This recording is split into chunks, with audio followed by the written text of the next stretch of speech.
here. I need a mic, I guess. The meeting for May 1st, Council on Aging, is now commenced.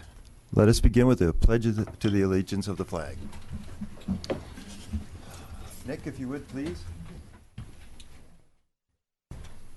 Pledge allegiance to the flag of the United States of America and to the republic for which it stands, one nation, under God, indivisible, with liberty and justice for all. Thank you. Thank you, Lynn. And thank you all for joining us on this 1st of May. Appreciate your attendance. Would you please do the roll call for us, Francine? Commissioner Fotheringham. Here. Commissioner Grimm. Here. Commissioner Healy. Commissioner Healy. Here. Commissioner, I know, sorry. Commissioner Kopass. Here. Commissioner Loomis. Stoy. Commissioner Norkin. Here. Commissioner Shentes. Here. Commissioner Searden. Here. And Commissioner Wing. Here. Thank you. All right, we've got a full house on the dais as well as in the audience. We'll start off first with public comments. First off is Lloyd Hartley.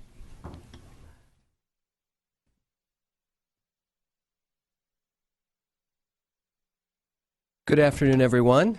My name is Lloyd Hartley. I'm a director at the Atria Hillcrest Independent Assisted and soon-to-open memory care community. The first thing I want to say is thank you very much. We had a Dine and Dash event, and we had a lot of participation. I've heard from several folks here who enjoyed the dinner and the wine and the tour, and I just want to say thank you very much for that. I did want to announce that we are having a grand opening. It will be on May 30th, and that's a Thursday. It will be from 5 until 7.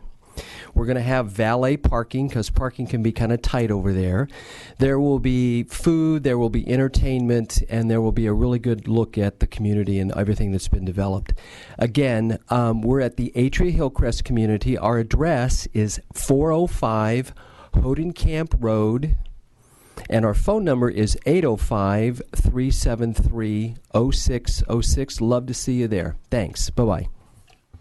Well, Lloyd, now remind me, you're just down the same road from where the Senior Concerns. Yes, we are about is. 200 yards from Senior Concerns. Right down that same road. Yeah, right down that same road. Thank you. I can vouch for their food. I know that. Thank you. Wonderful, wonderful kitchen there. All right, next will be Brenda Birdwell. What does she have in her mind today? Well, this is my first time here, so I thought I would just take a moment to introduce myself. That's right. My name is Brenda Birdwell. I'm a senior advocate with Senior Concerns. I'm at the Goebel Senior Center, Active Community Center at 1385 East Jans Road.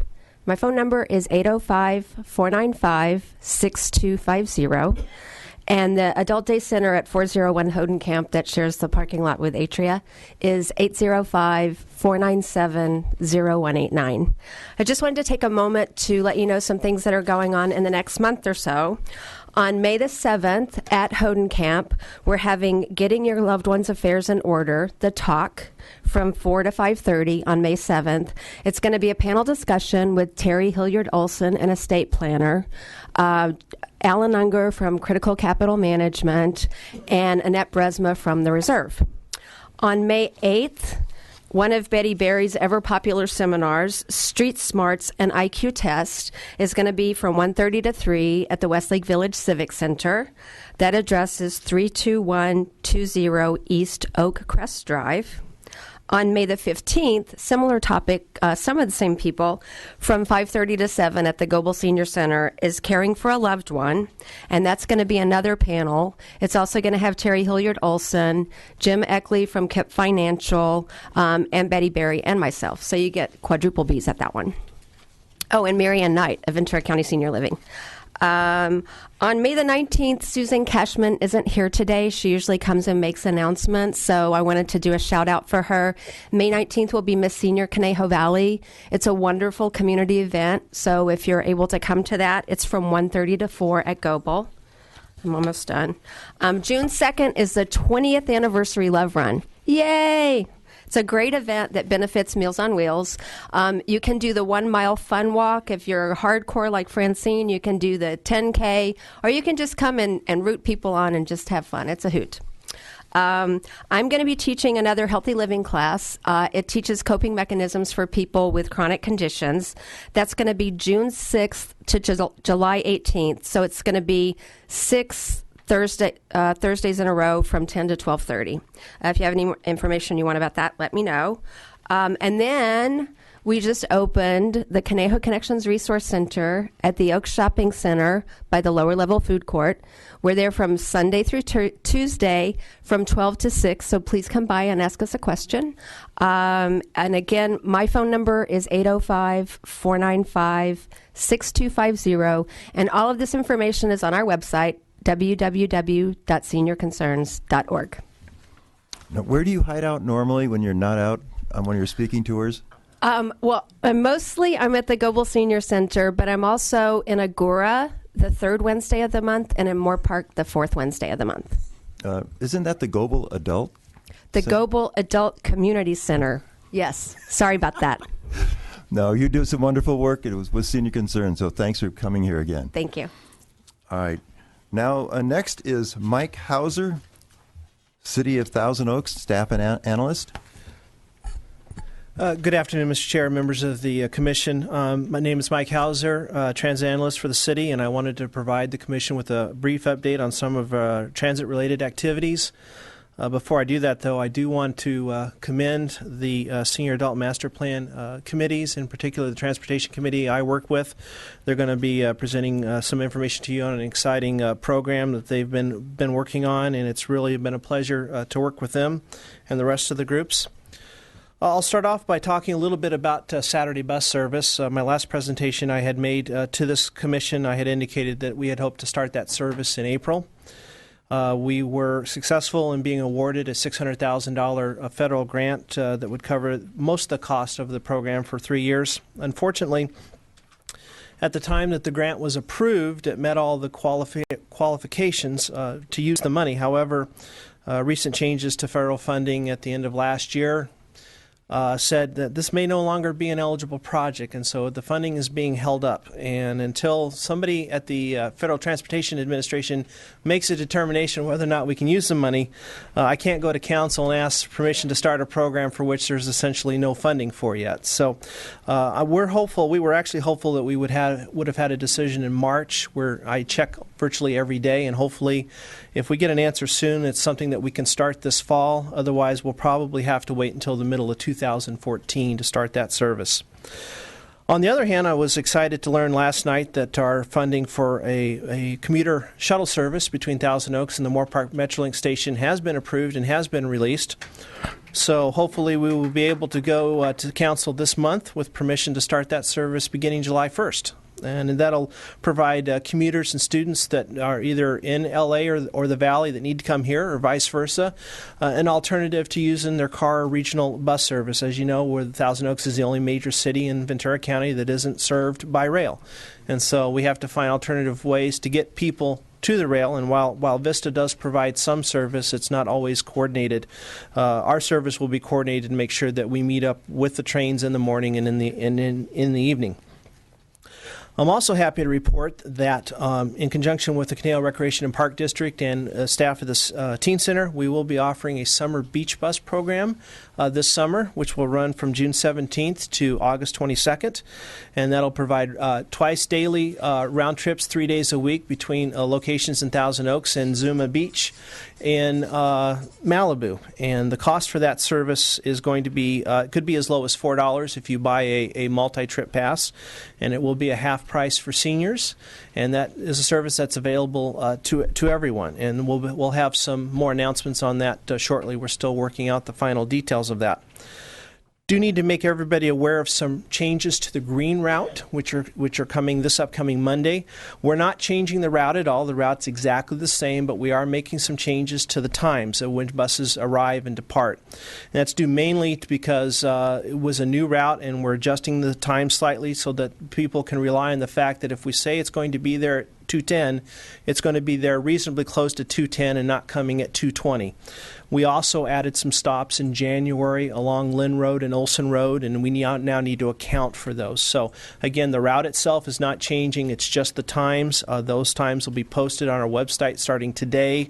We'll have new posters and timetables and all the stops and shelters this weekend, and the new brochures will hopefully be available starting this Friday. If not, they'll be available Monday on all the buses.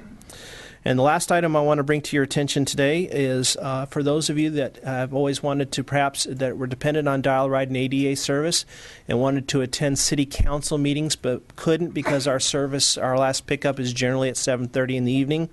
We are extending the Dial-A-Ride service for those people who would be interested in attending city council meetings.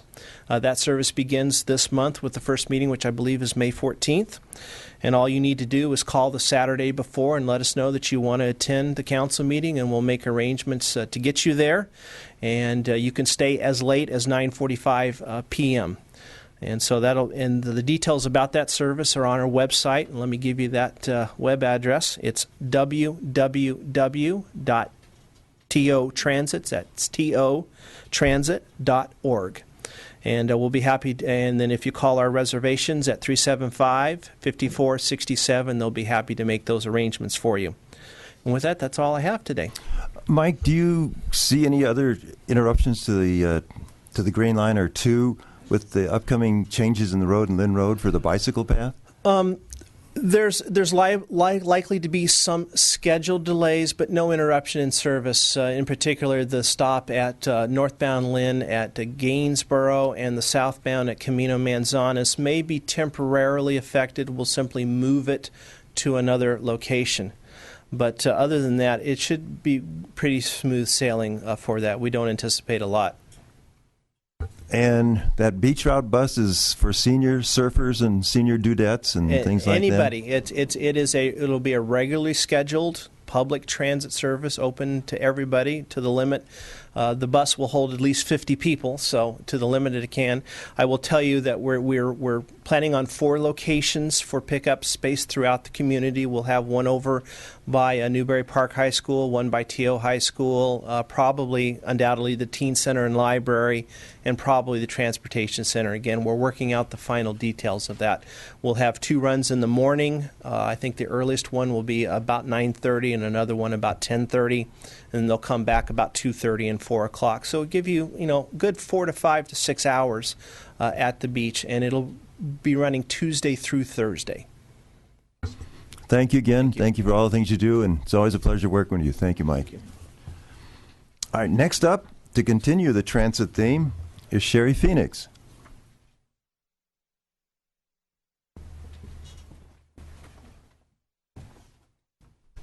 Chair Grimm and council members, I am the chair of the Council on Aging Senior Adult Master Plan Transportation Committee. And 4 years ago, the Transportation Committee established a set of goals to address a series of unmet transit needs that had been identified by baby boomers and seniors in a 2009 citywide survey. As our committee worked to achieve these goals, we came to realize there's a common thread running through all of them. We must raise awareness and educate everyone about the excellent public transit system already in place here in Thousand Oaks. The more you know, Hence the concept of quarterly information workshops around public transportation. I hope you picked up a flyer as you came in. We want everybody to know how easy and affordable it is to use the bus. And if you are a senior or a person with a disability who cannot use the big bus, we'll tell you how to get an ADA card so you can use Dial-A-Ride. We'll be making a more detailed promotional report on this a little later in the meeting today, but we really hope you attend the workshop on May 22nd. Thank you. Thank you, Sherry. Thank you for your diligence, too, at the Transportation Group. Thank you.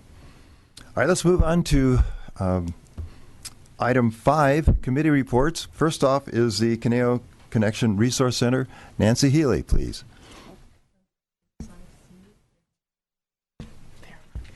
Thank Thank you, Jim. Thanks, Dave.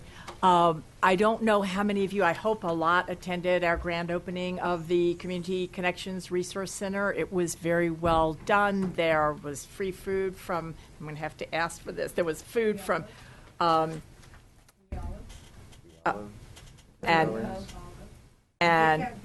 I know, sorry, We Olive, Bogarts, and Maryland's.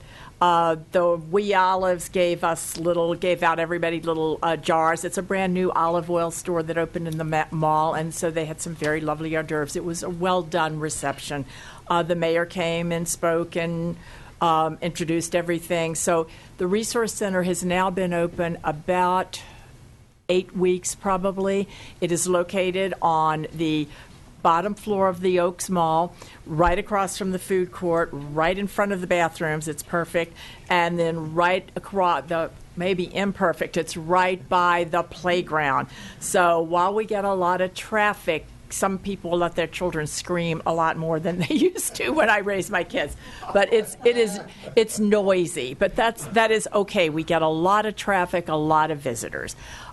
Please, what we have is a database that has been compiled over about 3 or 4 years of community services that are available to the public, many of them free. And when we did a survey, the survey 9 on 2009 that she mentioned, we found that there were a lot of services that were available that people didn't even know were available. You know, you may need somebody to pick up something for your mother. There are programs like Shop Ahoy. There's many things if you have a person who can't get out. But if you don't know about them, you cannot make use of them. So the point of this resource center is to have all of the community resources available to someone who comes up. We can run it for you. You tell us if you're interested in getting some assistance. If you're interested in volunteering, we can help you find an appropriate volunteer job. We can go in, pull up the information, print it out, give it to you to take home, look at it. If you don't have good luck the first time, come back. We're there Tuesday through Sunday. And it's all mostly senior volunteers, but we have youth volunteers also. Very well trained, very eager to help and have people to talk to also. So please stop by. It's going very well. The more traffic we get in the mall, like with summer, the more traffic we get. So please stop by. It's been a long work in progress, and we'd love to have you visit with us. So thank you. Thank you, Nancy. I just like to add to that it really has come a long way. The information is invaluable to a lot of us seniors. The information is there. It is available with this informed, friendly staff. So please come to the mall if you have questions, and just sit and talk with the volunteers, and we can structure something for you finding the information. Very good. Thanks again, Nance. All right, we'll move on to item B with Lynn on the telephone program.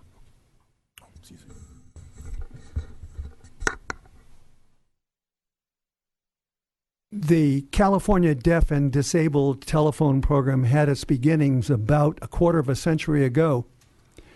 It had the aim of helping state citizens maintain contact with other persons via telephone and allied equipment and services. Beg your pardon. The program is generally cost-free to persons of all ages and is aimed at meeting a wide variety of technical challenges, these being related to telephonic voice communications. One of the principal parts of the program is the California Telephone Access Program. I hate speaking in acronyms.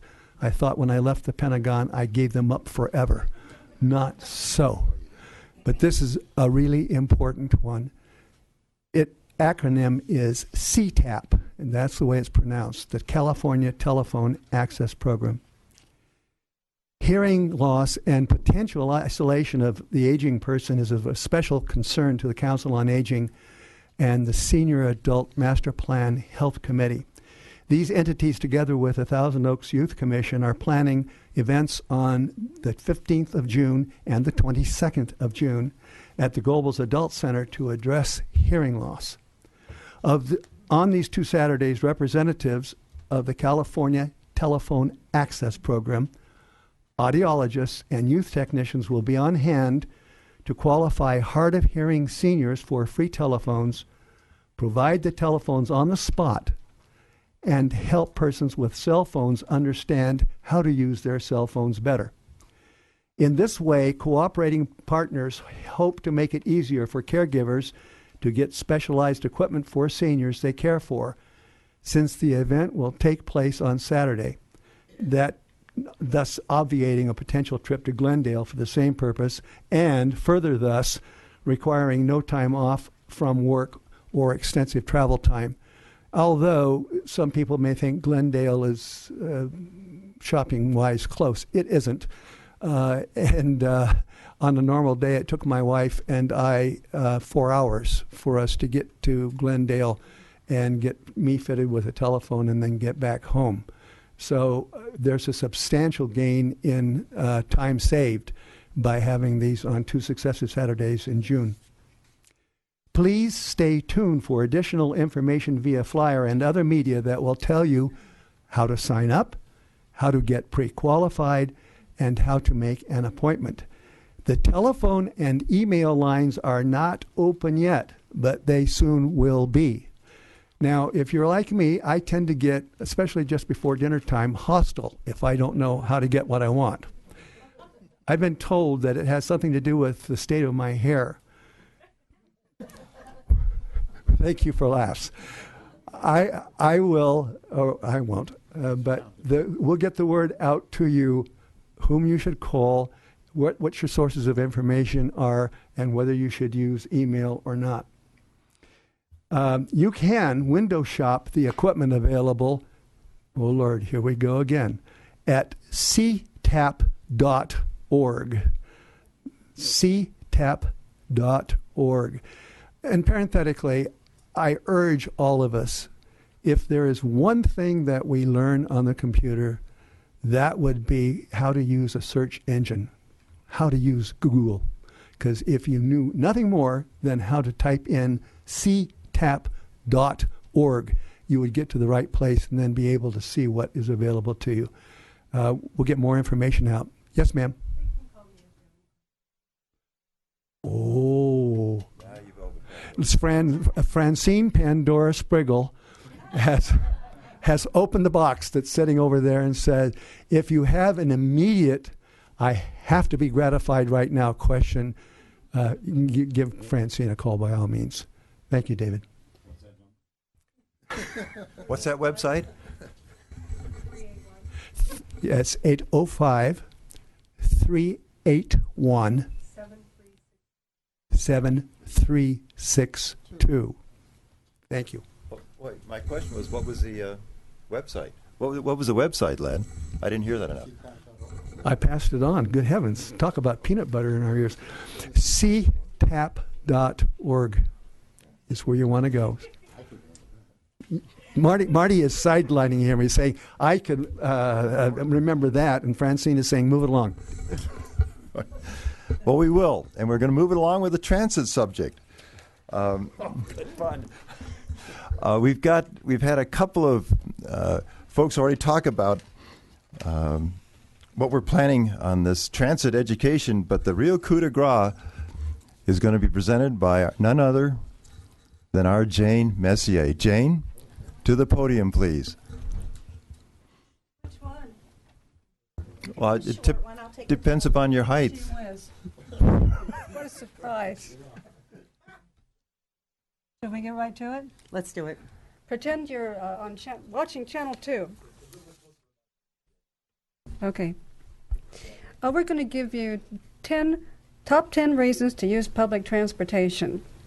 And if you want any more, you'll have to come to the workshop. So, anyway, number 10, you can teach your house kids how to use the bus so you don't have to lend them their car. Number 9, you won't be stuck at home if you don't have a car or have lost your license. Number 8, you'll reduce your carbon footprint. And boy, do I have a big one. Number 7, why not let the bus be your designated driver for happy hour? Number 6, did you know that people with the Thousand Oaks Dial-A-Ride card can ride the bus for free? Free. Number 5, public transit saves you money on gas, parking, and car maintenance. Speaking of parking, you won't have to remember where you parked. You don't have to be a hermit. Be isolated, and you can make new friends. Using public transit is like one massive carpool, so you're helping to reduce traffic and smog. Number 2, make better use of your commuting time. You can read, work, or do homework, and you're not the driver. And number 1, the number 1 reason why to use public transit, it's cheaper than a limo. I've got one. I can hold it up while you talk. About what? Oh, it's on there? Okay, great. Well, I highly recommend this program. I went through it myself 3 or 4 years ago, and I had trouble figuring out how to get from here over to Simi Valley. I made 6 phone calls, and then for the return trip, another 6 phone calls. So, and the schedules are all different. Vista has their own format, and TO Transit has their own format. Gold Coast, Simi Valley Transit, they all look different. So once you go out with somebody, an expert, that'll teach you how to do it, to read the schedules, put them together, you'll be much more comfortable in doing it, because anything that's new, especially when you get to be my age, is a little daunting. And this next workshop we're going to do on the 22nd, afterwards there will be a voluntary bus ride that'll take us part of the Green Route, which services the Goebel Center, over to the Transit Center so you can get familiarized with what is there. That's where you go to pick up the Metro bus to go down to Woodland Hills, and also the Vista buses going both directions, both up to Ventura Courthouse and also over to Simi and the Metrolink. So once you see it and see the facility there, you don't have to sit on a bench. There's a nice building with benches, information booth, restrooms, and what else is there? Well, it's really a 3-pronged workshop, ending with the bus ride, as Jane mentioned. The first part is going to be taught by a company called R&D, and they are here in the county, and they provide training. They call it travel training, which is just the driest name ever. But they basically tell you how to use the bus, and they will come to your house and pick you up and take you where you want to go as many times as it takes until you feel comfortable using the bus. So they are very user-friendly. They've received a grant, so it's free to all of us. They've received a grant so that they can encourage people to use public transportation. And then the second part, yes, question?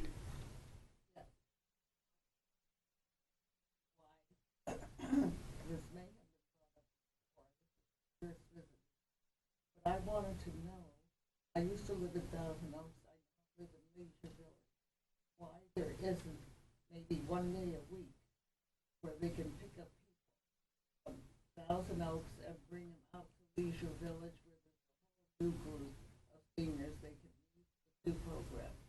Well, and then bring them back. You have to repeat the question. Okay, thank you. She used to live in Thousand Oaks. Now she lives in Camarillo in Leisure Village, and she'd like to know why there can't be a program where maybe once a week the bus can bring people to Leisure Village to visit. And I can't go into great detail, but there is something brewing where all 4 of the East County cities, Thousand Oaks, Simi, Moore Park, and Camarillo, will be working collaboratively so you don't have to transfer from one city, from one transit system to another when you go intercity. It will be a nice, smooth Thousand Oaks to Camarillo, no transfer or anything. So, Mike Hauser would have to give y'all more information on that. But that's been in the works for several years. All of the transit managers are working on that diligently to make it a reality. Yes, and it's going to be a wonderful thing. So in addition to the R&D people talking about what they do. We also have Cheryl Seifert, who runs MV Transit. They are the contractor with the City of Thousand Oaks who runs all of the buses and Dial-A-Ride. And she's going to come and talk specifically about Thousand Oaks Transit and answer anybody's questions about any specific line, that you take, or anything, any kind of question you have about TO Transit. So 3 parts: R&D, TO Transit, and then the very exciting bus ride. And then the 3 parts: R&D, TO Transit, and then the very exciting bus ride. And space is limited. We're asking you to call now to reserve your spot. There's a phone number on the pamphlet that we would love for you to pick up on your way out. This is our second one, so we've learned a lot from the first one, and this one's going to be really good. And the phone number to make a reservation or to register is 888-667-7001. That's Mobility Management Partners. They're the ones who do the R&D piece, the travel training part. Any other questions? Sorry. Okay, thank you. Thank you for our time. Thank you very much. And we are now at item 6, liaison reports, beginning with Conejo Connection Resource Center.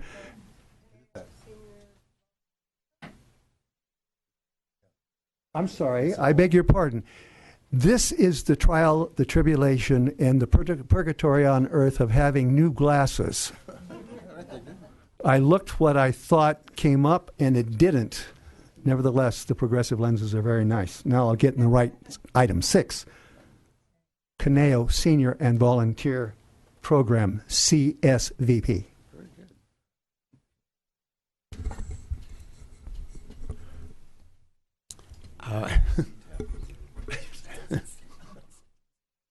CSVP is responsible for recruiting volunteers for the Conejo Connections Resource Center. And we are especially in need of people who can substitute for some of the regular volunteers who, always take some time off at various times of the year for vacations, or heaven forbid they should be sick, or for whatever reason they cannot show up on one particular day. We would like to get some people who can come up and be called on at very short notice to fill in for them. So if you can meet that requirement, we'd be happy for you to call CSVP at 381-2742. Thank you. Thanks, Marty. This is really, really important. It doesn't take much to be a sub, but if you've got some extra time and you want to learn how to do something that is, I think, very interesting and potentially very important to somebody that you would help, this is a good thing to do. Now, we are going to use an avatar for Andrea Koval in the person of Brenda Birdwell, who's going to tell us what wonderful things are going on at Goebbels. Hi, we haven't met before, but my name is Andrea Koval. This is a little bit impromptu. I was delightedly surprised to be able to get this opportunity just now. So there's always a lot going on at the Goebel Adult Community Center. They've changed their name recently, if you can't tell. It's at 1385 East Jans Road, the same place where I have an office. There's always something going on. Some of the big things that are going on right now, because it's also the Conejo Rexham Park 50th anniversary. So one of the big things that's happening is the Live Well, Age Well Health and Technology Expo. It's being started off by, and there's flyers for these things on the table. This is called the Age of Champions, and you can see 5 competitors who sprint, leap, and swim for gold. There's a 100-year-old tennis champion, an 86-year-old pole vaulter, and basketball-playing grandmothers. That's going to be Thursday, May 16th from 1 to 2:30 at the Grant our Brim Hall Library, which is also in the same parking lot. The Live Well, Age Well Technology Expo is going to be May 18th. That's a Saturday from 10 a.m. to 2, also at the Goebel Adult Community Center. It's going to have UCLA-sponsored doctor seminars. There's going to be a geriatrician, internal medicine, family medicine, cardiologists. There's going to be over 30 information booths with vendors. They're going to have testing going on. So that would be a really great thing for you to do and really quite interesting. All the information that's going on at Goebel, they have a nice newsletter that goes out every month. And the newsletter is online. I do not have their website URL, but all the information is on the Goebel Adult website, www.crpd, like Conejo Recreations and Park District.org. And many of their programs you can get information on by calling the number at the front counter, which is 3812744. This is the least I've ever talked, so I'm going to stop before I say something really wrong. Can I add a little something? This is pretty much in advance, but we're going to be having a really exciting program at the Goebel Center in July 26th. It's just for fun. It's going to be a knockoff of the Newlywed Game. So all of you couples or best friends or significant others that want to volunteer to, we're calling it How Well Do You Know Your Partner? And it'll be set up the same way the Newlywed is game. There'll be 3 couples, and they'll be asked embarrassing questions, and there'll be gala prizes. So we'll keep you advised on that. It should be a really good time. No date yet? And July 26th. And I would just add one more thing. For those of you who have never been to the Goebel Center, you really should make the trip. There's always things going on. There's a monthly orientation session to let you know all the things that are available there. There's something there for everyone. And all of us in the senior world know getting out is almost as important as eating and sleeping. The socialization is really important. So there's always a lot of fun stuff going on. Well, I'm starting to believe in your extemporaneous speaking, Brenda. Thank you. Thanks again. And again, just to maybe reiterate, the Goebel is a very active center, and there's a lot of things that you can be intrigued with. Even just go over there and sit and watch some of the folks, what they're doing. It's kind of nice to see, really. I will move on to item 7 at this point. Commissioner comments, special events, starting off with Harry. Yes, I have a special event to announce. The Thousand Oaks Personal Computer Club is going to hold a seminar on tablets. So if you want to know anything about which tablet, what they do, and how to do it, come to the meeting on this month, May the 23rd at 7 p.m. at the Goebel Center, and learn all about tablets. Thank you. That's a Saturday then, isn't it? No, wait. The 24th? It's a Thursday. Okay, May 23rd. it's Thursday. All right, that's right. Yeah, I got mixed up. Excuse me. Anyone else? Anybody else? Take it away, Len. May 23rd is a Thursday. You're right. I can't see, and he doesn't know what day of the month it is. We're in trouble. One of the best things that any manager gets to do is to say thank you. The success of the Senior Adult Master Plan depends on a large contingent of dedicated volunteers and an administrative infrastructure each implementation committee designs and sets up for itself. Since the beginning of the implementation effort, Mary Ann Ryan has been key to the smooth operation and success of the Housing Committee as its co-chair cum secretary. Amongst other things, she has been the cat wrangler for the committee, managing the minutes, coordinating the presentation of experts who educate the committee, and making the efforts of the committee known to the citizens of Thousand Oaks at various street fairs and Conejo Valley Days. She has been a passionate actor and a very gracious lady, a bulwark in the housing community, and in fact in other things that she does in Thousand Oaks. The current committee chair, Russ Watson, asked me, Mary Ann, as committee mentor to acknowledge your service for the past several years. On their behalf, I am so pleased to recognize your living of the Platinum Rule in Thousand Oaks and on the committee, and to thank you for helping make our home a better place in which to live. We all wish you the very best as you move on to other things. Russ will send you a card with the rest of the Council on Aging, which the rest of the Council on Aging and I have signed. Thank you from the bottom of our collective heart. And now those of you who are in our audience are at home and watching are free to call Mary Ann and tell her thank you also. Thanks. Yes, and thank you again, Mary Ann, from my standpoint, too. I know you've worked hard on this also.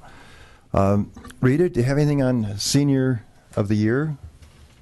We're doing nominations 9th, and we're going to decide who's going to be the one senior to take the award. After that, we will have a dinner, and we will give the award to the winner, and that will be on June 13th. I urge you to come to the dinner because it's a very happy affair. Nicely said, Rita. And it is open to the public. We'd like to have as many attendees as possible. We know it's populated by a lot of the friends and family of the nominees who are there to cheer on their favorite person of life, I guess. But it's certainly open to folks like yourself and in the audience to come and enjoy a good dinner and hear about some of the things that these wonderful folks have done for our community. All right, I'll guess we'll close this portion of our meeting, item 7, and move on to our guest speaker. Nancy, please. I'm thrilled to be able to introduce our speaker today, Dr. Lisa Hayden. Is it loud enough? Did I do it right? A little louder? Thank you. Okay. I'm the loudest person in the world normally, but here it doesn't work. So I am thrilled to introduce Dr. Lisa Hayden. She is going to talk today about depression, that it is not a normal part of getting old. My background in education, graduate, undergraduate, was psychology, and I worked in different facilities where I realized that depression can be such a limiting factor in your life. I mean, it can just change everything. And there are ways to deal with it and to get around it. Dr. Hayden has a lot of experience dealing with seniors. She serves with Nick Fotheringham and I on the Ventura County Advisory Board to the Area Agency on Aging. So it's a lot. That's a lot. And you're also on the Camarillo Council on Aging. No? You're retired from that, okay. So it doesn't look like old enough to be retired. But she has worked extensively in this field, and she's going to tell you about some programs that can be of help. If it's not to you, maybe there's somebody you know that hasn't just been themselves recently, and you think maybe just a little push would be good. Dr. Hayden is also a very recent grandmother, which I was stunned when I found that out. So anyway, she shares a lot of information with all of us, and I'm very glad that you were able to join us today. Thank you.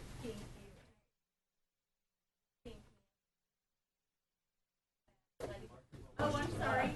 I'm usually the loudest person. Oh, I'm the loudest. Oh, I thought I saw green light. Bigger green. So I am Dr. Lisa Hayden, and I just so thank you for letting me come and talk today about this area that is so near and dear to my heart. I've been here before. I think I was wearing my VA hat.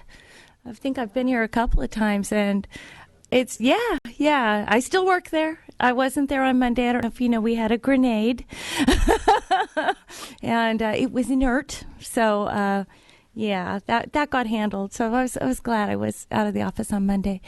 But I really thank you for having me back, and it's really exciting because there's some new faces here. There's Rita and Roberta, and I guess Max is retired from this now. Max Silverberg. Mel. And the older I get, the names just slip away. I'm like, I know your face. That's a normal part of aging, but depression isn't. And it's really fascinating is as people were talking, how do we segue into depression? Well, what we're talking about, I heard, is transportation and transit and access. And that's kind of where I came into this. The research I do with the VA has always been about access. I did research using computer technologies to try and reach caregivers of loved ones with dementia. Caregivers are very prone to having depression as a result of the caregiving experience because it is so challenging. I then segued into another program. I'm fascinated by CTAP. I've been working with them for a number of years, but now that they're coming here, this is going to be great because my program was using the telephone to help support older caregivers of someone with a dementing illness. So I have this background. I've always loved working with wise and experienced people. Some used to call them seniors. We now don't. We call them active adults, right? And I'm an aspiring one myself, a new grandma. I almost put in a gratuitous picture of grandbaby just because everywhere I go, I love to show my grandbaby off. I've joined that club. So see me later if you'd like to see a private photo. The best thing in the world is being a grandma. But it is so wonderful to talk about access, and that's exactly what I'm talking about today. And I would kind of like to share a little bit more of a personal experience that I've had. So a lot of folks know me from senior concerns and things like that, and I've been very fortunate in my work that I have had a lot of opportunity to interact with a lot of wonderful groups like the Council on Aging of Thousand Oaks, the Goebel Center, Senior Concerns. And I was approached by someone that you all might know, Debbie Deem from the FBI. I think she's even spoken here. And Debbie's a advocate for victims. And how this came about is she said, Lisa, we have this problem in Ventura County. We have all these older folks that are being scammed. And what would happen is that people were so lonely that these people will call them and either deceive them, trick them, sometimes they even pretend to be our grandchildren. Who's going to say no to a grandchild? Things like that. And she said, it's a real problem. Will you help? And so I said, well, let me do this group. So we started a group in Camarillo down the grade where I live. And I worked with a police officer from the Camarillo Sheriff's Department office. And we started this group. And it broke my heart. You just saw people that literally would go all day without another human being on the planet to speak to. And you can imagine when you're that isolated and lonely. And then I was meeting people, wonderful people, that were suicidally depressed. They were so depressed because here they were isolated and alone and vulnerable. And then they had been exploited and scammed. And I saw everything from people being scammed out of a few $100s to someone losing their home and more than $1 million, all of their lifelong saved assets. So, and it could be you or me. I've found that I've been almost tricked on the internet more times than I care to talk about. And it really just kind of brought home to me the problems that we have here in Ventura County and how much I would like to do something about it. And so I've been very excited to be part of the Ventura County Advisory Board to the Area Agency on Aging. And Nancy, that is the biggest mouthful. And we say AAA for short, and everyone goes, you work for the Auto Club? So if I break down into an acronym, and being from the VA, I can rival you. You were at the Pentagon. Know that AAA, I'm talking about the American Agency on Aging. So I really wanted to talk about what geriatric or senior or wise and wonderful people depression is, and what kind of programs we're starting to have now in Ventura County that I believe they can help. I was instrumental in choosing the particular programs that we run. So I wanted to pick evidence-based programs that I thought could be of real assistance. So depression is an illness, a condition for all ages. All ages.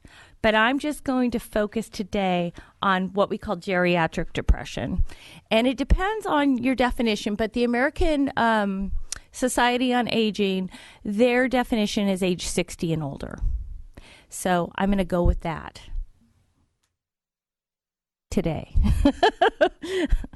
So when I'm talking about depression, I want to kind of review some of the symptoms of depression. And I know this is kind of a busy slide, and I apologize. But basically, when we're talking about depression, we're talking, as a psychologist, we talk in twos. And we talk about 2 years if it's a low-level depression. We talk about 2 weeks if it's a significant depression. So this has to be something of some duration. So major depressive illness is a 2-week period. There's another condition that a lot of folks have, and we don't spend a lot of time talking about. It's a lower-level chronic depression we call dysthymia or dysthymic disorder. So I'm really focusing in on kind of a more significant level of depression, but I'm not against depression of any kind. If you're having any symptoms, we should talk about it and let someone who had to go to school all those years figure out the details. But there is, because all of us can have a little sadness here and again, and that's normal. We can have normal fluctuations in mood. So we really are kind of looking at least 2 weeks. I also want to say, as a psychologist, and I think I can say this quite honestly, in all my years, either in private practice or at the VA, no one ever came into my office and said, I think I'm depressed. Because there's something about, and I see Roberta, by the way, is a marriage and family therapist, so she's shaking her head. Did you have a similar experience? Yeah. We don't figure that out for ourselves. Now, people can come in and say, I have anxiety. They can say, I have panic disorder with agoraphobia. People can figure that one out really well and identify it. But depression, when you're in it, you don't know what's wrong. And it's not denial. It's not anything like that. It's really just, I feel lousy and I don't know why. So I just wanted to say that. One of the first things that we usually ask about and we're interested in is a sleep disturbance. Now, for some folks, that can be sleeping too much. And some folks want to stay in bed and sleep all day. But for a lot of folks, it can also be sleeping too little. They can't stay asleep, or they can't get to sleep, or they can't get back to sleep when they wake up at 3 a.m. And that's, not all by itself is that a symptom, but it's part of a package that we look at. Change in appetite. So for some folks, they may start putting on weight. They have an increased appetite. But then for other folks, they start losing weight. And that's really important to us. And we say, how much have you lost or gained in the past, 6 months? That's indicative to us. So, and there's no medical reason to account for it. So those are definitely things we look at. Physical aches and pains. So a lot of folks, when they're going through some forms of depression, they have aches and pains anyway, but somehow when you're depressed, they're just more, I say, salient. They're more noticeable. I've always had arthritis, but now my arthritis is worse.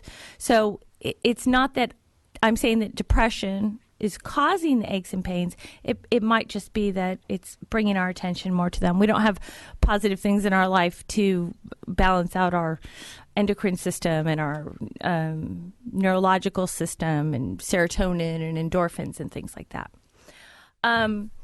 Another thing that people can have is a lack of energy and motivation. We call that amotivation. So they just literally do not have sort of the stamina and the energy to get out and do things that they would normally do. I often talk to family members and I say, for your loved one, if you can imagine, they feel like they're wearing a cement suit. It's hard for them to literally get going. The parts in the brain that get stimulated, that get us up and moving and going and about, they're not quite working right. And so it literally is very hard for them because it can frustrate folks. Well, he just won't get out and look for a job, or he won't go see his friends anymore, or she just stays at home and won't answer the phone. And then I say, it's not a character flaw, it's depression. Another thing is folks can become more irritable and have less tolerance.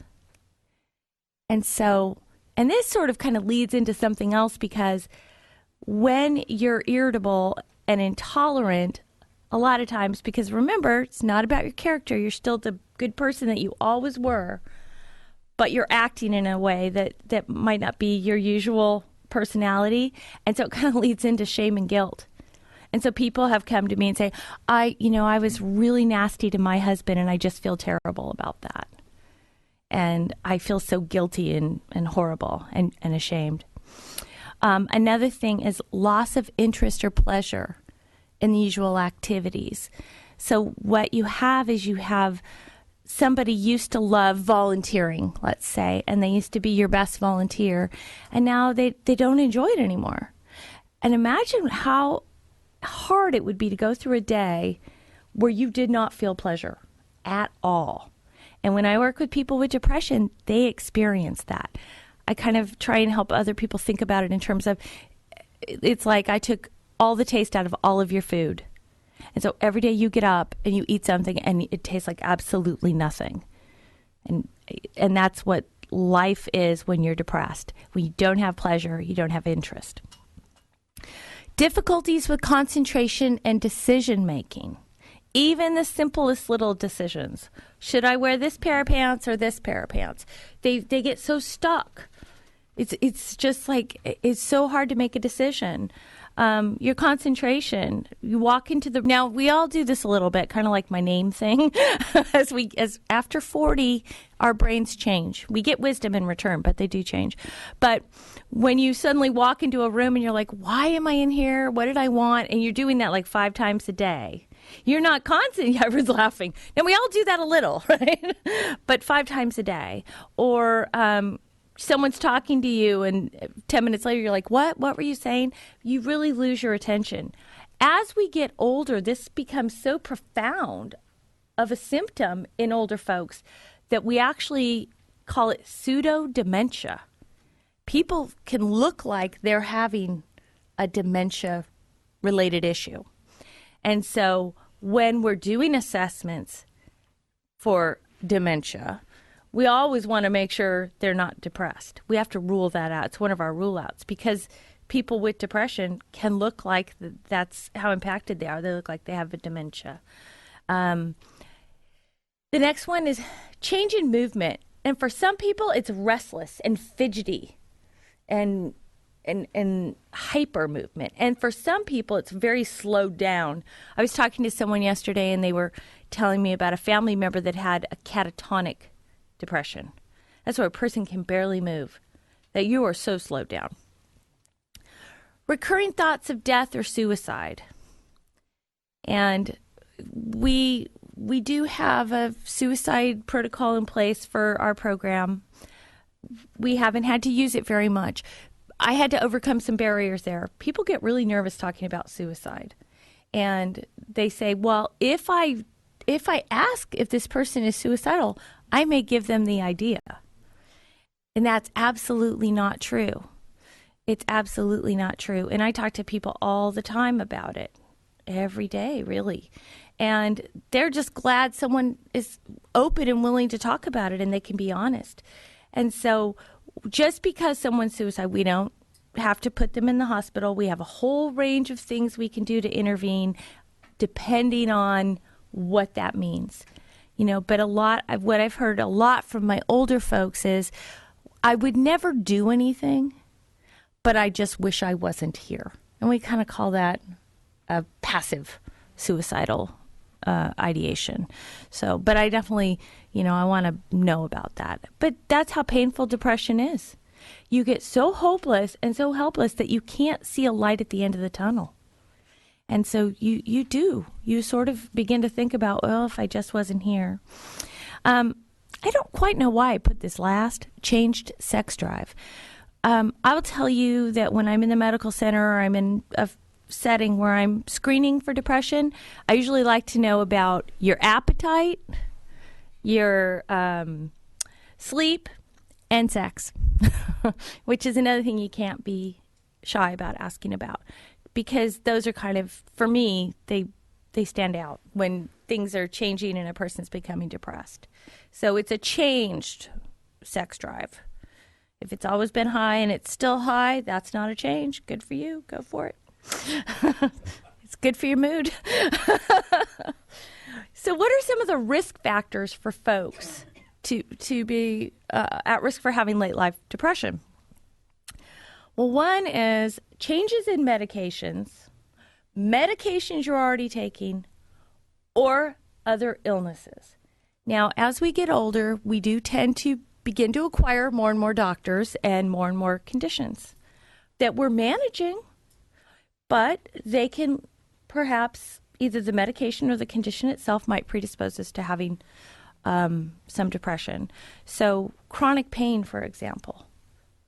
People, and I think of osteoarthritis, different kinds of musculoskeletal pain. Some folks have other sources of pain. I've worked with cancer survivors going through that. Any kind of illness can sort of predispose you to feeling depressed. But if you're ill and you hurt, I've got a warning sign going off, and I'm concerned about you, because it can, I have a friend, and she explained it to me this way. It's like it eats away a little bit of your soul every day, because it is really kind of hard to rally all of your resources to deal with your medical condition or your pain. And so that's definitely a risk factor. Recent loss of a loved one. And as we age, all of us have more and more loss. We live longer. We have more of the opportunity to know people and see them transition out of this world and into their next. And that's really hard. I was talking to my daughter, and, the grandbaby had to come in. The grandbaby is 4.5 months old, and we're in that, young love, just head over heels. And my daughter would say things like, I just can't imagine if anything ever happened to her, what I would do. And I think a lot of us can relate to that. But did you know that in terms of looking at a major life stressor, the worst thing that can happen to you is to lose your spouse? So the loss of a spouse is just the biggest hit we'll ever take.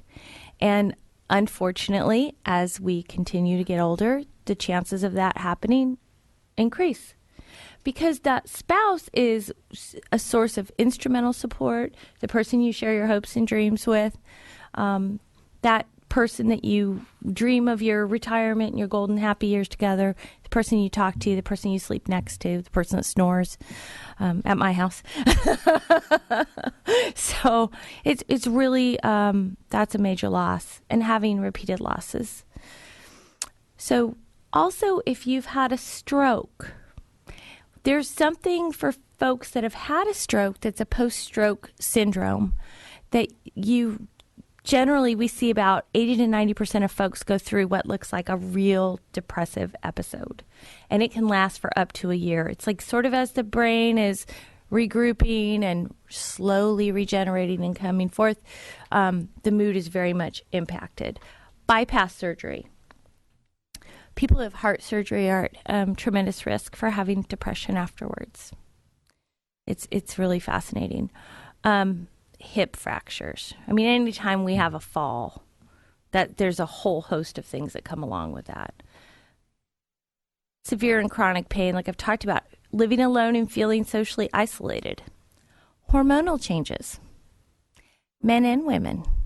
Men's testosterone levels begin to decline as they age. They have some mood issues they might notice. Women, of course, their hormone levels change. A family history of depression. So if you have a positive family history of depression, it puts you at risk for depression your whole life, late life included. Alcohol or drug abuse or misuse. If someone is depressed, alcohol is a central nervous system depressant. They should not drink. Now, a lot of times what we find is they're drinking to sort of help themselves feel better. But it's the sort of thing that is actually making you worse. So what we try and do is, okay, we understand that. What other strategies can we use? So if you're having any problems with depression, you don't want to be drinking. So what are the effects of geriatric depression? I can't see my notes. I have my little notes on the bottom. That's depressing. I'll just wing it. They'll be on the screen. Alas, I brought a hard copy. Okay, which apparently I did not print the notes. That's okay, we'll just talk. So what are the effects of geriatric depression? So geriatric depression actually, if you think about it, it goes both ways. So if you're depressed, you're at more risk for health problems. You're at increased risk of mortality. You're at increased risk of having an illness that will disable you. When you ask people, they did a survey, what was the worst thing they thought that could ever happen? People said to either be blind or to have like a disabling stroke or a condition like that I could no longer take care of myself. So when we have depression in older folks and it's untreated, then that he's found something for me. Great. I'm sure I have little statistics hidden in here that are fascinating. Yeah. Thank you. Isn't she good? I'm going to take her with me. So you will have to do both. Okay, that's good. I can do that. That's exciting. Oh, well, good. I was saying all the things I had on my slide. The other thing is we know that you visit the doctor more and you visit the emergency room more. And we have a big grant through Medicare CMS system in Ventura County. I'm sad to say Los Robles is not a part of that, but a lot of our other hospitals are, where what's happening now, I think many of you know, is that Medicare is going to start dinging hospitals that have a readmit rate at 30 days or less at a certain rate. And I can't off the top of my head, I don't know if anyone here remembers it. Yeah. And so there's a real movement to stop having that happen because it's very expensive to provide care and it's not follow-up care. It's not, it's a Band-Aid and it's not the right thing. And so there's this real push nationwide that we've got to do something about this. And it's a realistic thing that we all live with. We're all living with dwindling resources. I mean, if I was to become panicky, there's some talk that Medicare won't be there when I might need it. So we have to use our resources wisely. It's kind of like not using plastic bottles when I come here because you are a very green city. Okay, so let's see.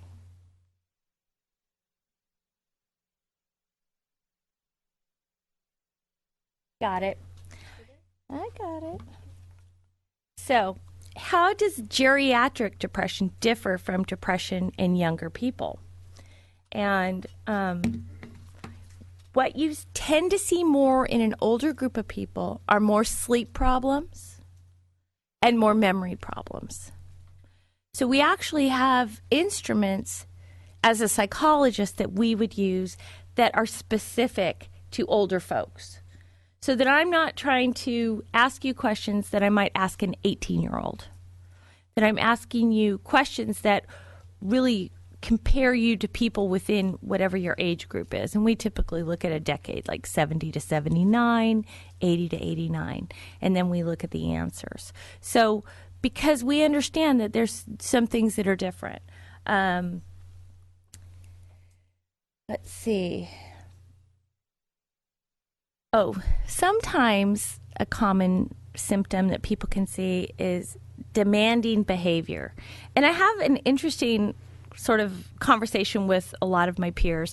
When I was in graduate school at Pepperdine and I said, I want to work in rehabilitation and geriatrics, and everyone said, why? What a depressing thing. There was this misconception 20-odd years ago that all older people, all seniors were cantankerous. Right? And it's kind of, well, maybe over some of those guys, but not at this side. But I suspect you are just who you were always, but more so. So,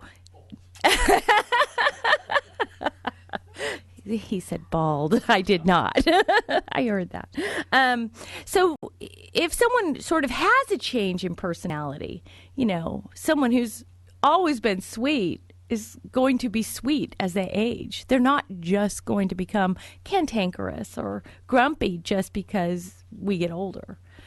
But if there's a real change in personality, that's another sort of a warning sign that you think, and I'm thinking now of maybe my parents, that I start noticing a change in my dad.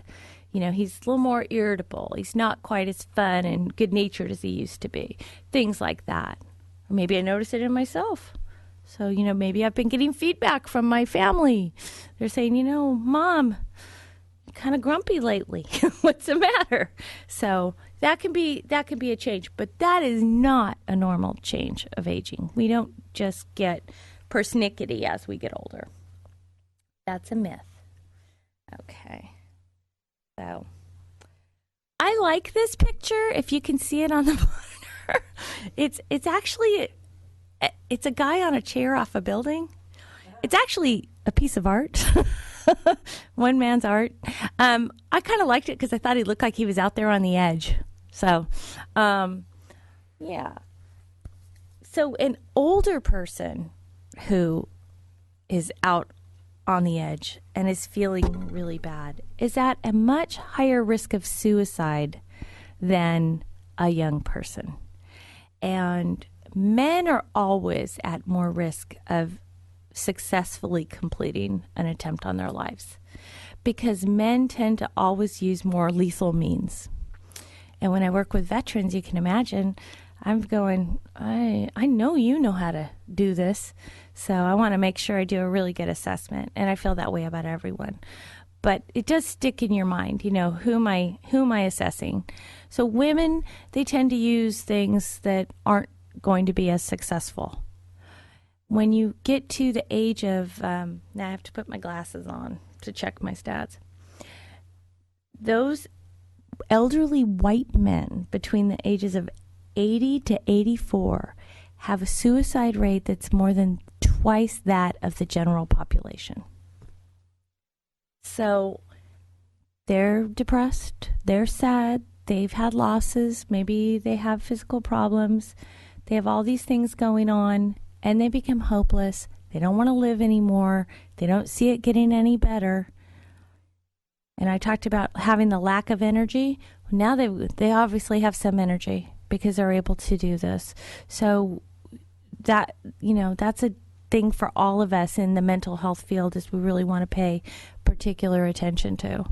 So, does that surprise people? Yeah.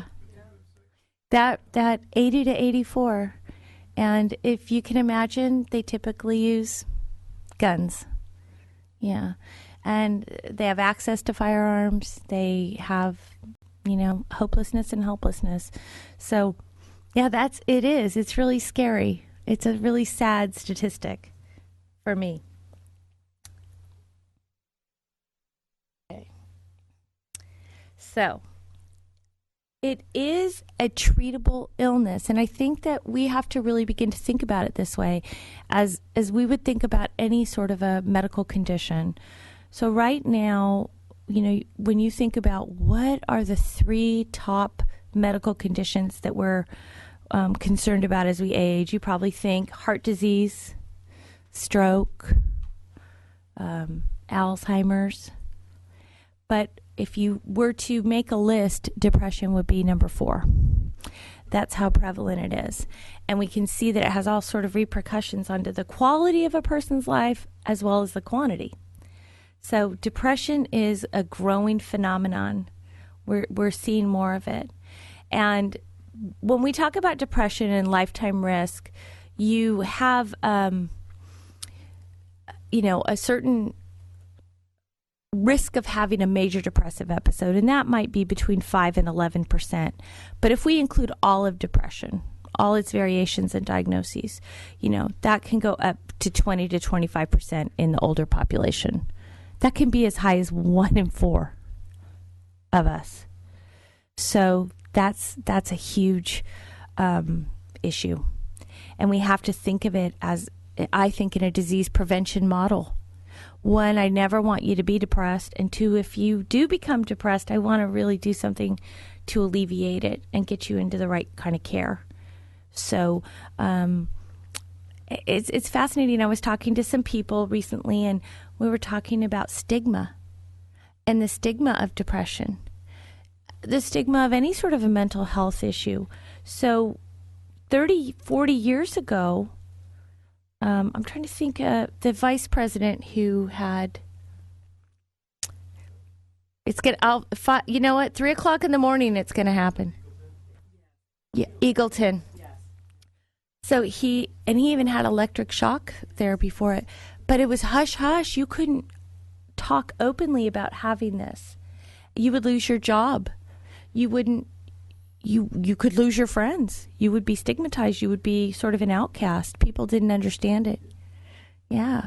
So with the American with Disabilities Act, there's actually protection under the law for people. And I can tell you, we still fight the good fight these days to protect their rights when they have a depressive illness.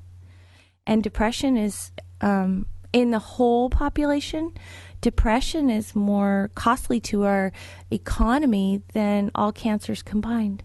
We lose more work days and more productivity because of depression.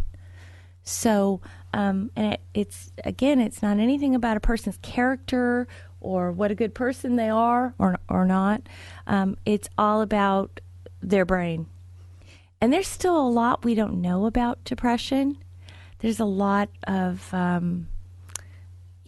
still a pursuit for that magic pill. When Prozac and some of the newer medicines came along, we thought that was really going to be it. Because you wanted people not to suffer because they suffer so much. And then you sort of, when we look back at some of the data in terms of recovery, it's not as wonderful as we would like.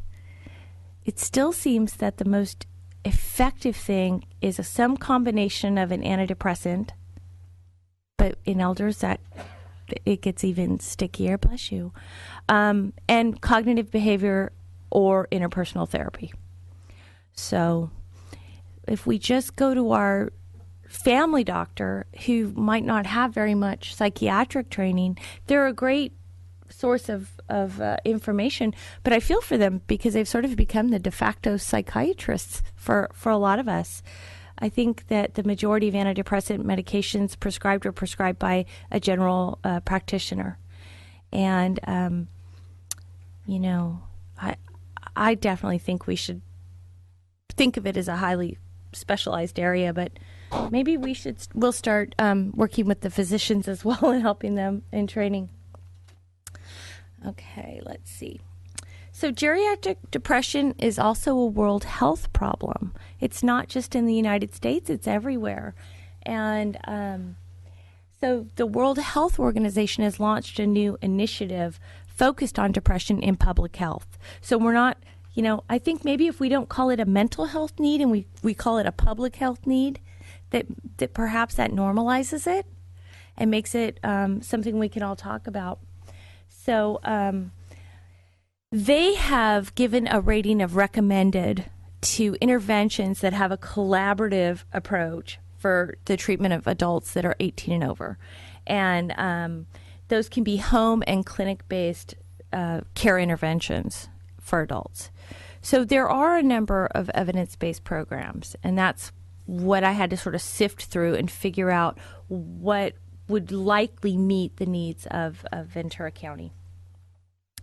And I do think that the word evidence-based comes around a lot these days, and I'm not sure people always know what it means, but there are actually criteria. There should be at least 8 randomized controlled trials to demonstrate the efficacy of an intervention.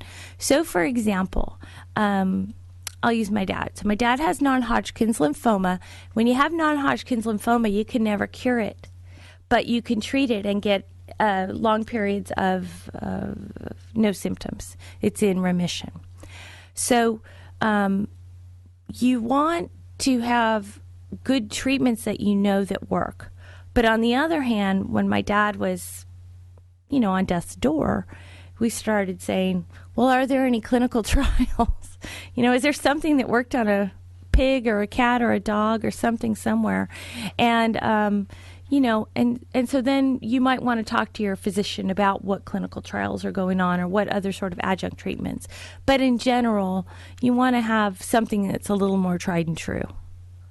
Especially when we get older, there's what they call off-label use, and there's a place for it in medicine. I don't, argue with my colleagues, but you got to be careful when you're doing off-label use. We have people with dementia, for example, they now have black box warnings on some of the medicines because if you use it with them, well, you kill them. And unfortunately, I've seen that happen. Not at the VA. It was not at the VA, I want to say. At the VA, I will say we have a wonderful program that I love that it's gone out to everyone where pharmacies communicate with each other. And, that you go to the pharmacy and maybe you go to CVS and you go to the medicine shop. Well, now there's the systems will talk to each other so they both know what you're taking. Because I know it's hard when you have, different specialists and things, and you might be getting your medication from different places. And that pharmacist is that one person you really want to look at in terms of, is this safe and is this right? Okay. Get off my medicine bandwagon. All right. So, as I've kind of said before, there's not just one cause for geriatric depression, but there's many reasons why a person can experience it. One of the things to kind of go back to is social isolation. So loneliness. When you're lonely, when you don't have someone to talk to, you can imagine that you sort of have mental atrophy, for one thing. You don't use it, you do sort of lose it. And you don't have any source of stimulation. We really are very social animals as human beings. We need that. There's some research that shows how pet therapy can be valuable to people. People would pet a dog, and I love how they measure this. It's really kind of clever, is they would put a blood pressure cuff on you, and they'd have your baseline blood pressure, and they'd have you pet a dog, and your blood pressure would go down. And so I think everyone was like, that's great. It's dogs. Dogs work. Well, it could be a cat, it could be a rabbit, it could be a horse, it could be human. It's touch and interaction. So, I mean, I love dogs. Don't get me wrong, I have 3, but I'd love to see people interacting with people and dogs and animals. And so, because lonely people become depressed and depressed people become lonely. When you no longer have energy, when you feel like you're stuck in that cement suit, it's really hard to go out to things. It's really hard to have your friends over. It's hard to clean your house so that you can have your friends over. So it's a very bi-directional thing we see with loneliness and depression. And I gave a talk. I think Brenda Birdwell left. We had a whole thing on loneliness at Senior Concerns. That was really neat because it's something very close to my heart. Social isolation. Okay. So, talk a little bit about depression and physical health. So it's really fascinating to me is there's been some research, and these were folks that had congestive heart failure. And very forward-thinking physicians, this was in 2006, they decided to look at psychosocial variables. Not to demean my colleagues in the medical profession, but that's not always their first thought, is to think about that. And they basically looked at levels of depression and levels of loneliness. They used the UCLA Loneliness Scale, which is the sort of scale for loneliness, and they used the Geriatric Depression Scale, which is how we look at depression. And when they analyzed the results, they found that depression and loneliness actually predicted the outcome following congestive heart failure and hospitalization better than any clinical variables that they had. So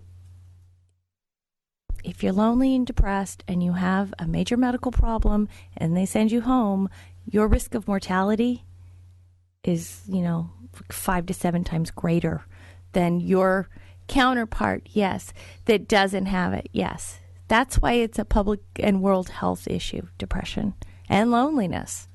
And we have no diagnosis for loneliness. Is there, Roberta? I don't remember any loneliness diagnosis. We don't pathologize it, I guess, which is good. But we might not always address it either. So, yeah. So wouldn't you think that if you had a major medical issue that they should be doing some assessment on your mood and on your social network? Yeah, so I think so too. Okay. Nursing homes. Yeah.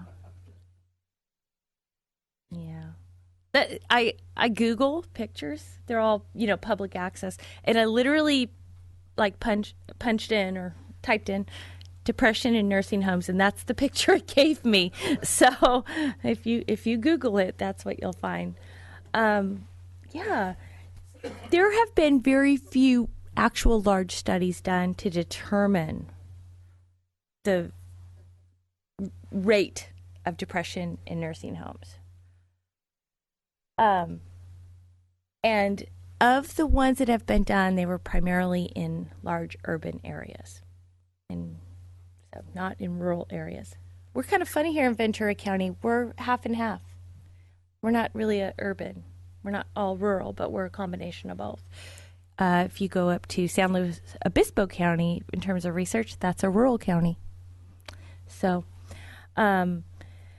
we know that depression is going to impact this person's appetite, their functioning level. So if they're in a nursing home and they're depressed and it's not addressed, you can also conclude that it's going to lead to increased chance of mortality or death. And the average length of stay, the last time I looked at the statistics, so this could be changed, and if anyone else knows differently, I'm open to that, was 8 months. So from the time you went to a skilled nursing facility until you left, and you left because you died, was 8 months on average. So, yeah. And, well, you'll be the exception, Leonard. But I would love to definitely address depression in nursing homes. And nursing homes, they do a very valuable job. I couldn't do the things they do for folks in my home. I couldn't give IVs and do those kinds of things. So, yeah, but it's hard especially when people are disrupted, when they don't age in place. That's a big problem for them. It's very disconcerting. So, stigma. So, 10% of older adults actually receive treatment for their clinical depression. 1 in every 10 people who has this problem is getting actual help. Isn't that horrible? Yeah. It is an illness. Oh, I know they want you to ask the questions later, but did you have a... I'm sorry. Okay, so so if you write it down, I promise, we'll talk about it when we're off TV. So, yeah, and what is treatment? It's probably a combination of talk therapy and potentially medication. I'm a psychologist, so of course I have a bent, and my bent is that you talk to someone, a mental health professional, and they maybe do some assessment, and then they decide if you might be a candidate for medication and refer you. But I think the way it typically goes now is that people go to their geriatric or their general practitioner, your GP, and talk to them first. And, I don't know what happens after that. Maybe they give you a prescription. Maybe they give you a referral. I have a lot of GPs that have referred to me over the years that knew that this was maybe a little outside of their ballpark and they wanted a little extra help. I imagine we talked a little bit about some of the antidepressant medications, and many of you aware of some of the press that they've gotten about risk of suicide. And I look at Roberta to back me up. We always knew that.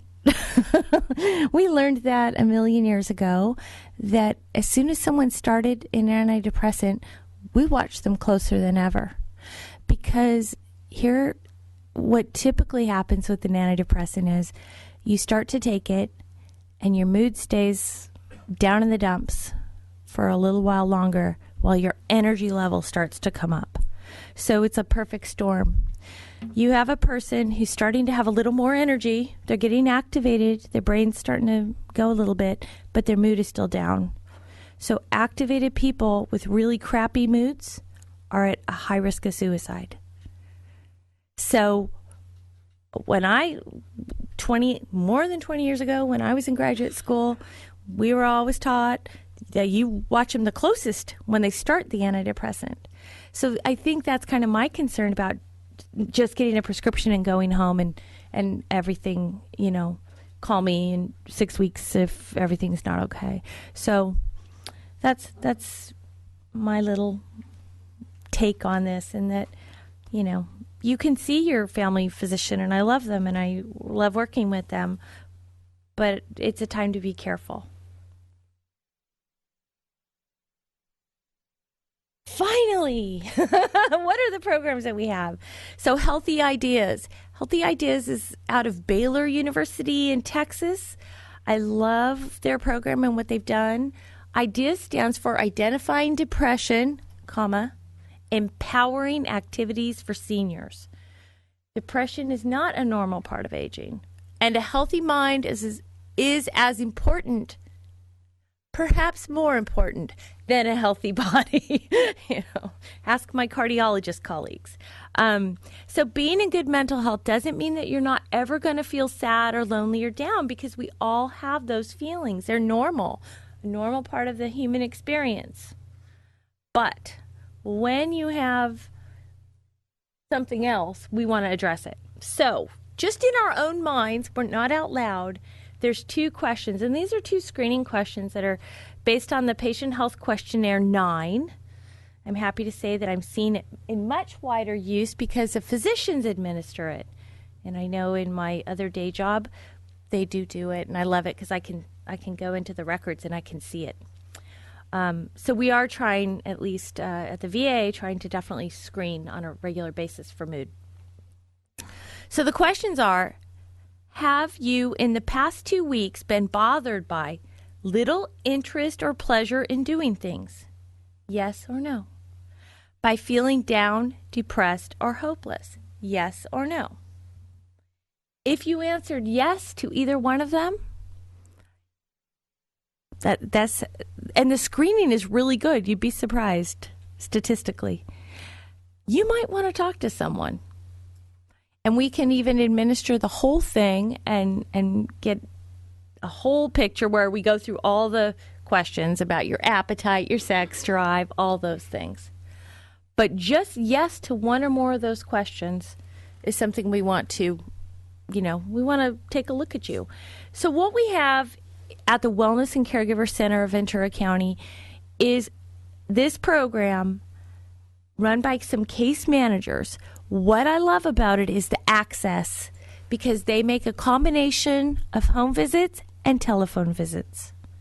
Because it's really hard, as people were saying, to get from up here down to Camarillo. That wonderful transit system that's coming isn't quite here yet. When you're depressed, it's even harder.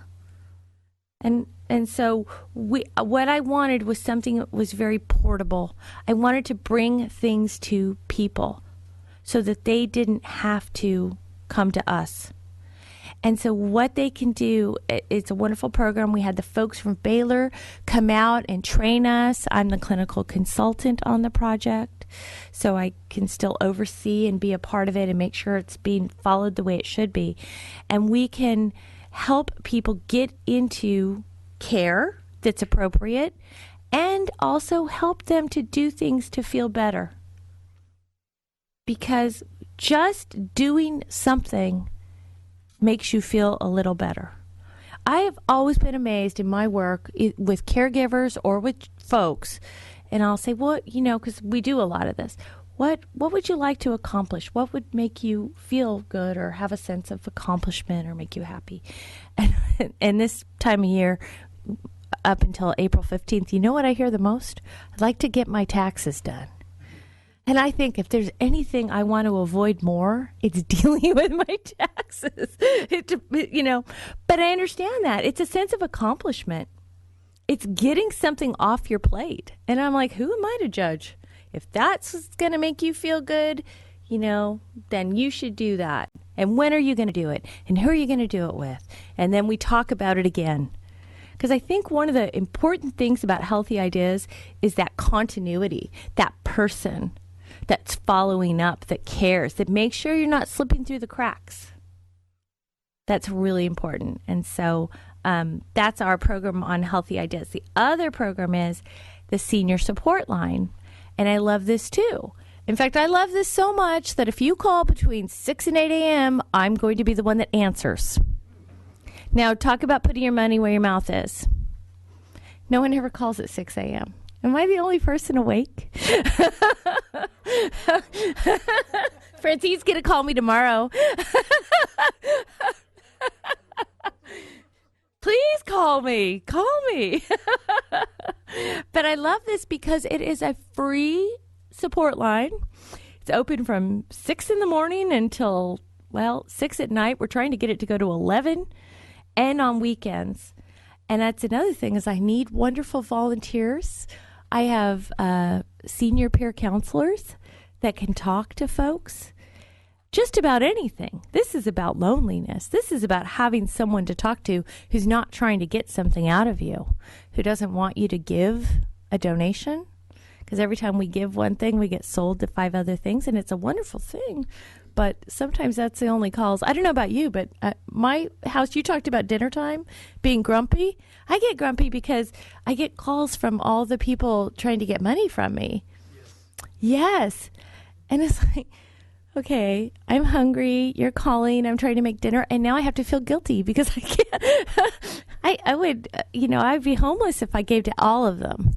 And so I get those calls too. I totally understand. So this is a way to talk to people who are safe, who are trained volunteers. And I have all ages. I've got students from Cal Lutheran, and I've got wonderful seniors. I always want more seniors because I think seniors enjoy talking to their peers. So it's just a way to talk to someone, to share a connection. What's really neat too is that they've even started having these lunch groups once a month, and where people kind of have a potluck. There was kind of an excitement and a buzz. People said, oh, we want to meet this person we've been talking to on the phone. So they have this event once a month where people just bring a dish and they all come in and sit together. And, I also work with folks that have had a brain injury, and they talk about eating alone and not having anyone to sit at. And I think of eating as such a communal act. And that's why, especially with all the changes we're having to our funding for our congregate meal sites and even our home delivered meals, I'd love the idea of people getting together. And I know Thousand Oaks, you have wonderful community resources. 7 days a week, every night of the week, there's a place here where people can go have a meal together. Do you guys offhand know, would they call Francine? Okay, they can call Francine, but because I couldn't. she comes over with pizza? Is that it? But,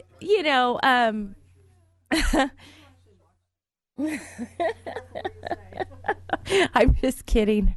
So it's that not being alone, having that person to talk to, not being so vulnerable to exploitation. It's really something I think that's really neat. And we've seen so many calls coming in, and it's wonderful because it doesn't matter where you live in the county.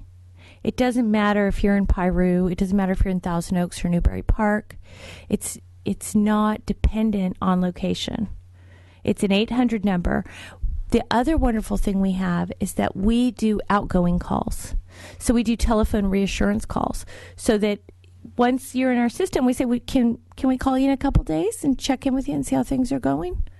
And as long as it's okay with you, we wouldn't do it if you don't want us to. But then we can do that, and we can call you. So you don't have to be the one always picking up the phone. But that's a really exciting program, and I'm really happy that we've been able to have some of these things come into play to hopefully address these health issues that of loneliness and depression. So, back. Okay, so the social senior support line is 1-800-235-9980. I did bring some flyers, but I think I only brought 20, so I might need to make more. And it's on the screen. And then let me give you the other one for Healthy Ideas. So the other number for Healthy Ideas, free of charge, anyone 16 older, 1-800-900-8582.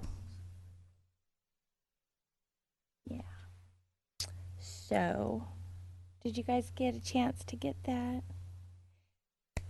And then I just have my references because I didn't just come up with all those statistics. I looked them up, but I have to give them credit.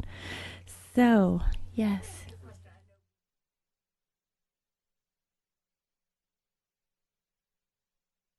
Thank you. We talked about this, and Lisa's mentioned that she needs volunteers to fill these positions that could call. We talked about earlier, have they set it up now so that do you have to go to the call place? So as a volunteer, I would have to go to Camarillo to be there for the period of time when I was taking calls right now. We have the capacity to transfer the phone to a person's cell phone because we're very sensitive to the fact that that could be really difficult to get down there and get the phone. That would definitely have to be worked out with the program manager there. But it's been something, I've been working on. I absolutely understand. Yeah. Is there a training program for people who do there that? Is how it, long is yes, that? It's one day, and the first time I did it, it took 6 hours, but now I can do it in about 3. And then I also go in and I'll sit with you and help you, or I'm available to come in, and be there to support them on an ongoing basis. If one would like to volunteer for that program, would they use this number or another number? They can call that number and say, I'm calling because I'd like to volunteer and I heard about it. Would love to have more volunteers. I mean, I'd love to have nobody lonely in Ventura County. And then I'd love for no one to be depressed, but I can only take one thing at a time.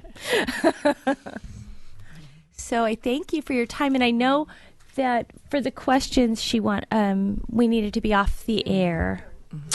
Okay. Almost off. We're almost. Second.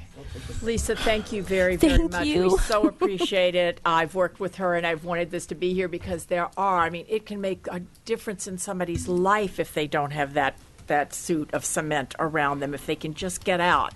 And so, please, if you know somebody who needs the services, or if you know somebody who would like to volunteer, they can call her. Maybe they'd find out they didn't want to, but they could at least call and try. It would be worth it. So thank you very, very much for coming. Thank you for having me. Yeah, from all of us, thank you so much, Lisa. It's kind of refreshing to know that there maybe is some help for some of us. So thank you again.